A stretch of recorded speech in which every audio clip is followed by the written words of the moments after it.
the middle of March, and it's time to plant, man. Oh, Pittsburgh soil. Hello, hello. Welcome back to Pittsburgh Home Garden. It is a wonderful, cherished day around here because we finally get to put plants in the ground outside of the greenhouse because the weather is turning. We have just passed the spring equinox. The days are getting longer. Is it the equinox? And it is finally time to get some plants in the ground. So let's go ahead and get to it. First off, I am going to actually start off with my alyssum. So here we are in the brand new, bigger bed. I have a big bed and I got a bigger bed. I need a name. Please leave a comment below. What should I name these beds? Any type of twins, I always go Phil and Lil, but I've named too many things Phil and Lil lately. Anyway, we are going to start with our alyssum because alyssum is what's known as a trap plant. Last year during the summer, I had a crazy infestation of the cucumber beetle and the boar vine beetle and all types of beetles and aphids, and I never had any type of trap crop around the brassicas, the kale and the lettuce and the spinach that got attacked. This year I'm really trying to take better preventative measures. As you can see with this fence around me, on top of the fence there's netting. I'm really trying to take care of this animal issue, and a part of that is taking care of the insects. So here comes alyssum, which actually attracts all those bad insects that I had mentioned. So this beautiful flower in itself actually will attract and distract the pests that really give you problems during the very late summer. So what I really want to do is go ahead and take all these babies and line the bed with them almost to where it's like a protective perimeter. So anytime any of the insects come from the woods behind me, because I know exactly where they're coming from this direction. So hopefully they immediately go to my trap crop and, I'm able to better stabilize any type of infestation or egg laying that goes on. All right, so next on the list, we're going to go ahead with our kale and Brussels sprouts, I imagine. These babies are so ready for the ground. Look how sad they are. Ugh, they've been waiting on this day just like us.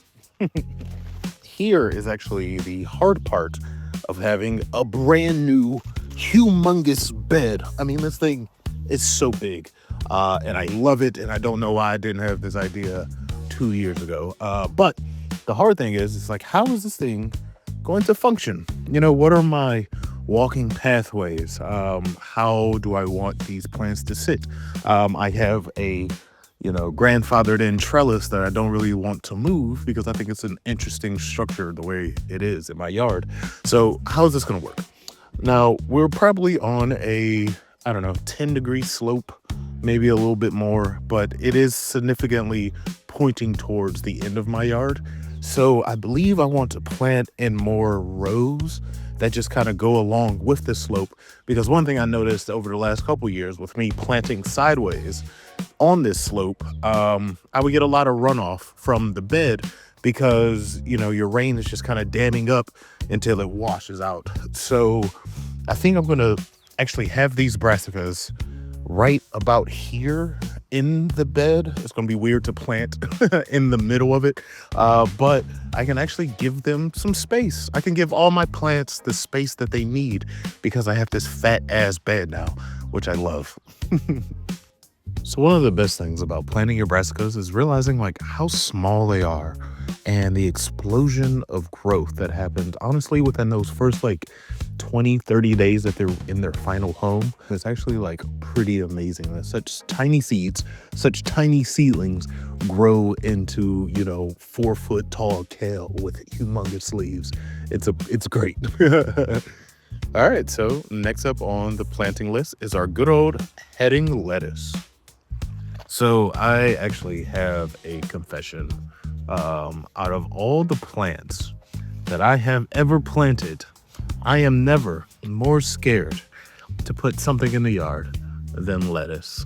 It just seems to be one of those crops that is so susceptible to so much. But when it works, it really works out very well. But between, overwatering, dampening off, animal pressure, ground and air, different diseases. It just seems I've never have gotten the huge lettuce harvest over a continuous amount of time that I really wanted. So this year, although I just said I was going to put everything in the yard, I lied. I am putting half of this tray inside of the greenhouse so they can be nice and protected, because I am tired of not having lettuce. It seems to be like lettuce and spinach are my weak points when it comes to brassica. I have huge success with like kale. I have huge success with Brussels sprouts, oddly enough. But your lettuce, man, I couldn't buy a head of lettuce and put it in the yard and it would work. It seems like. And before we move on to our next spring classic, a special word from a special sponsor. I have released a coloring book. This book is ABCs in the garden. Goes through a full day in the garden and, of course, a full ABCs. I just really would like to encourage kids to get into gardening. I want to encourage you, if you are around kids and you're a gardener, just show them how cool gardening can be. So if you would like to get a copy of ABCs in the garden, of course, there is a link in the bottom.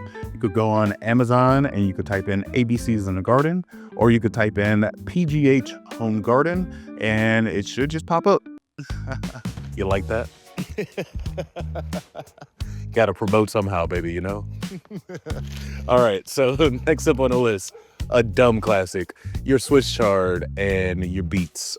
One of the best things about the Swiss chard and your beet is they actually last all summer. So the more and more that you pick, the more and more leaves that you can actually get. It's lovely.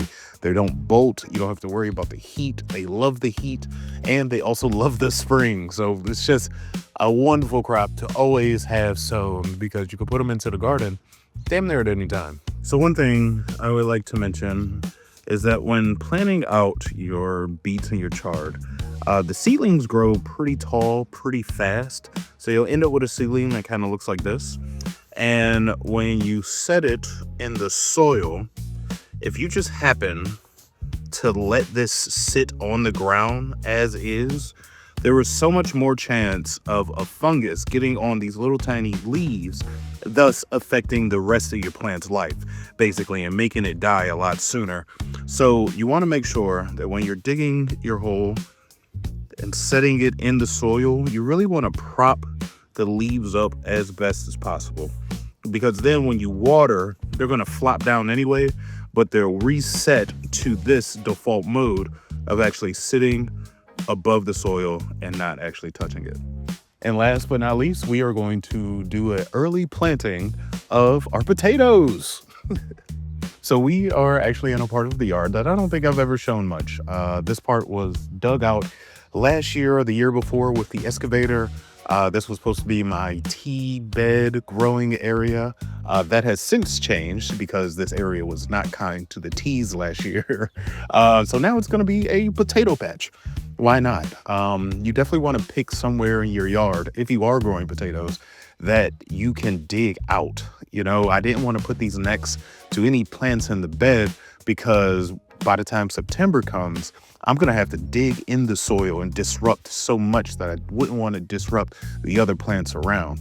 So this is why people have potato patches, so they can live by themselves and actually not disturb any other plants. But this area actually has compacted soil, so I need to take my good old broad fork or my mini broad fork and loosen up the soil a bit, and then we'll talk about planting and fertilizing these good old potatoes.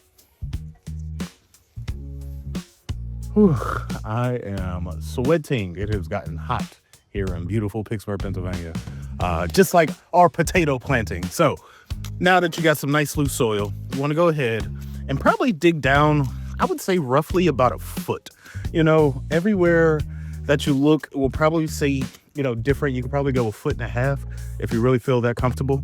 But you want to make sure that you have some decently draining soil. That's why you want to loosen it up. Because even though potatoes are mainly a set it and forget it type of plant, they are still a plant that will put out roots, and what we're eating are actually the tubers. So once you get a hole about a foot down, clear out some space, take this baby and drop it in. Doesn't matter which direction you put it in, none of that. Just go ahead and drop it and cover up your nice loose soil on top. And that's really all you have to do until you start thinking about a bit of fertilization. All right, so once you have your potatoes in the ground, roughly a foot or two apart, because you have to account for, potatoes that are about to grow, you want to start thinking about your fertilizer. And I know it seems very early just because they literally just went into the ground, but starting off your potatoes with a good amount of nitrogen actually helps the growth a lot. Over the last couple years, I noticed that I never gave my potatoes enough water or enough nitrogen to where the leaves could actually grow as big as what I had seen on the internet. People were getting humongous leaves and beautiful flowers, and I wasn't getting any of that. And I attribute all of my failure to watering. So you want to water them in, of course, just like any other plant. But then after you water, go ahead and apply your nitrogen. I have some good old nasty water from my fish tank, which is full of turtle poop and nitrogen, and that I'm going to put on this bed right after I give it a good old dousing with the hose. But instead of having you watch me do that, I'm going to go ahead and end the video here. I would like to give a big apology to my one Patreon member, Miss Rachel Reese. I actually just come down with some hay fever, and I'm just now getting my voice back. Videos will resume very shortly. For everyone else, if you would like to join the Patreon, please check it out. If you would like to purchase a book, please check that out. All the links below. And until next time, I'll be here gardening. Oh, Pittsburgh soil, where melodies find roots. In my garden of jazz, wearing dandy boots. Nature's got the beat, and the blossoms hum. Every flower's a note in this lifelong drum. Tomatoes blushing red with a sly little glance as the beams tango through an